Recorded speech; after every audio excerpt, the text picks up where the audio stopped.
Proclama mi alma la grandeza del Señor. Se alegra mi espíritu en Dios mi Salvador, porque ha mirado la humillación de su sierva, porque ha mirado mi pequeñez, las generaciones me Bien, como primer aspecto, primer versículo, primer artículo de la oración es lo concerniente a la paternidad. Esto nos dará la fuente, el origen, la base de esta oración muy estructurada, con un rico contenido. De tal manera, queridos hermanos, hermanas, que la paternidad es origen de todo don. El Padre nos ha dado, junto con su Hijo, el don de su amor, que confesamos como Espíritu Santo. La persona tercera de la Trinidad es el don del Padre y del Hijo, en donde o en quien acaece la reciprocidad del amor del Padre y del Hijo. Es en el Espíritu Santo. Por lo tanto, la oración conyugal, aquí quiero hacer una aplicación, por lo importante que hemos dicho que es la oración conyugal. En la oración conyugal se sustenta la reciprocidad de ustedes como cónyuges, como esposos. La oración conyugal ha de ser una actuación del Espíritu Santo en su reciprocidad existencial, en su reciprocidad como matrimonio. Por lo tanto, requiere muchísima atención, no solamente tiempo, no solamente hacer un espacio para, sino muchísima atención a los gemidos del Espíritu dentro del matrimonio. Hasta dejar que el Espíritu sea quien ore en ustedes. Como lo dice también el Padre, dejen que el Espíritu ore en ustedes. De las formas más oportunas en cada matrimonio legítimamente constituido o en proceso de constituirse es la oración conyugal. Es la forma como un matrimonio se comprende, se establece y se proyecta como santo. Aquí está el origen, pues. El mismo Espíritu animará la oración familiar y la misión eclesial. Espíritu Santo es artífice de la santidad de nosotros, pero es un don del Padre. Por ello la oración que estamos analizando tiene como primer verso Dios Padre nuestro. Segundo verso, pusiste en el corazón de tu siervo Henry Caffarel un impulso de amor que le unía sin reserva a tu Hijo. Este puede ser el segundo verso. Hasta aquí una idea muy concreta. Inmediatamente se alude que el Padre Eterno puso en el corazón del Padre Caffarel un impulso de amor que le unía sin reservas a su Hijo. Como trasfondo de esta verdad puede estar el Evangelio de Juan, capítulo 6, versículo 44, que dice así: nadie puede venir a mí si mi Padre que me envió no lo atrae, no lo llama, no se lo permite, no se lo concede, no lo anima. Ese versículo de Juan 6, 44 sin duda estará inspirando este segundo verso de la oración, porque el Padre puso en el corazón, el Padre Eterno puso en el corazón de su siervo este atractivo hacia Cristo. ¿Cómo entender esto? El mismo Padre Caffarel lo refiere a los 20 años de su vida. Jesús surge ante él como alguien, no como algo. Podríamos decir, Jesús es presentado por su Padre Eterno al Padre Caffarel Digamos que este fue su momento de Tabor. Mira, te presento a mi hijo muy amado, escúchalo. Un amor que ya no podía resistirse, ya no hubo vuelta atrás, porque seguramente desde niño, padre Caffarel, y más aún desde el vientre materno, como fue con todos los profetas y santos de todos los tiempos, el momento de su consagración y de la revelación de Cristo por una gracia especial del Padre Eterno en el Espíritu Santo. Similar a lo que el profeta Jeremías aludía en su experiencia, según Jeremías 29. La unión sin reserva, queridos hermanos, hermanas, como lo vivió San Pablo, según Gálatas 20:20, ya no soy yo, es Cristo quien vive en mí.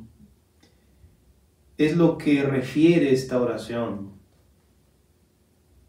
Dios Padre atrajo de esa forma al padre Caffarel hacia su hijo, para el bien de muchos sacerdotes y matrimonios, de muchísimas familias incluso.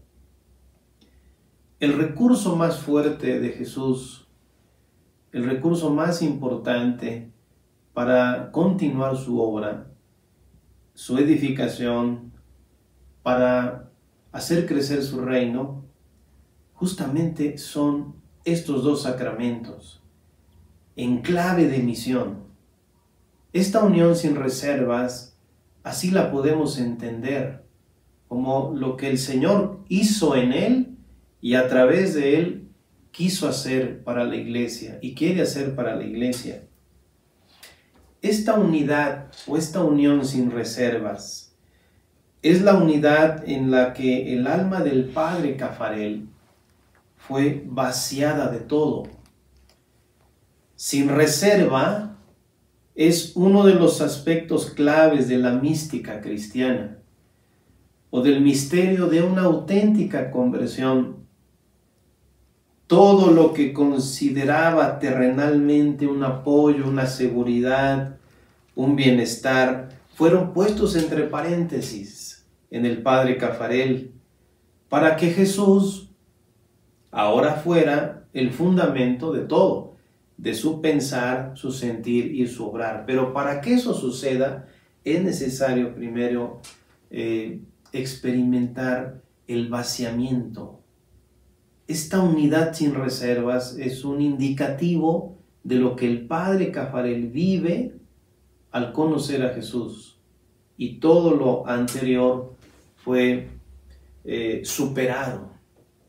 Todo lo anterior fue superado. En el encuentro con el Señor, cuando es atraído con el Padre, hemos de experimentar un despojo que es similar al que la Santísima Virgen habla en la Magnífica, justamente. Dios ha mirado la humildad de su esclava, o como decía también San Juan de la Cruz, para venir a gustarlo todo, no quieras tener gusto en nada. Para venir a saberlo todo, no quieras saber algo en nada. Para venir a poseerlo todo, no quieras poseer algo en nada. Para venir a hacerlo todo, no quieras hacer algo en nada. Para venir a lo que gustas, has de ir por donde no gustas. Para venir a lo que no sabes, has de ir por donde no sabes. Para venir a poseer lo que no posees, has de ir por donde no posees. Para venir a lo que no eres, has de ir por donde no eres. Para venir del todo al todo, has de dejarte del todo en todo. Y cuando vengas del todo a tener, has de tenerlo sin nada querer. En esta desnudez hay el espíritu descanso, porque está en el centro de su humildad. Por lo tanto, meditar sobre la unión sin reservas supone un proceso auténtico de conversión y del despojo de sí mismo. Eso es lo que quiere decir la oración. La senda de la perfección es ser desposeído, es decir, no poseer nada, porque todo en Dios es lo que nos llena, y esto es un camino para todos. aunque tengan mucho, es como si no tuviéramos nada, porque todo es de Dios. Mi vida, nuestra familia, nuestra vocación, todo es de Dios, todo viene de Dios, pero con nosotros quiere colaborar de ese modo para la santificación de nuestras vidas. Unirse a Jesús sin reservas significa: no tengo reservas, Señor. No me he reservado nada para mí, porque todo quiero que sea para ti. Todo lo he entregado a ti. Esto plantea un tema central en la vida matrimonial y sacerdotal y cristiana, que en su momento también ahondaremos, porque no siempre tenemos esta disposición. Sin embargo, el camino de la perfección, de la santidad, se detona justo en esta experiencia progresiva de no poseer nada, sin reservas, para que Dios, que es todo, sea el centro de nuestra humildad, porque no es un vaciamiento por vaciamiento, es vaciarse para ser llenado de Dios. No se puede generar simplemente un vacío, sino para ser llenado por Cristo. El asunto central es que este acto de despojo, una vez aceptado a Cristo, todo lo que en otro tiempo lo consideraba así primordial, viene a ajustarse después de Cristo. Y ajustarse significa preservarse, porque lo que es profunda y legítimamente amado en el Señor es preservado para la eternidad. Esposo, esposa, tú amas a tu esposo, amas a tu esposa, pero has de amarlo en Cristo para preservarlo a la eternidad. Si lo quieres para ti solamente, es como no querer la eternidad. De tal manera que esta es la mística de la oración aplicada o tratando de aplicarla a la vida matrimonial. ¿Cómo será el amor sin reservas en este momento de nuestra vida? El amor sin reservas a Jesús, o la unión sin reserva de un matrimonio a Jesús. ¿Cómo tendría que ser ese amor? ¿Cómo conciliar los deberes y derechos conyugales respecto a este amor sin reserva de ambos a Jesús? Un tema que profundizaremos en la siguiente cápsula.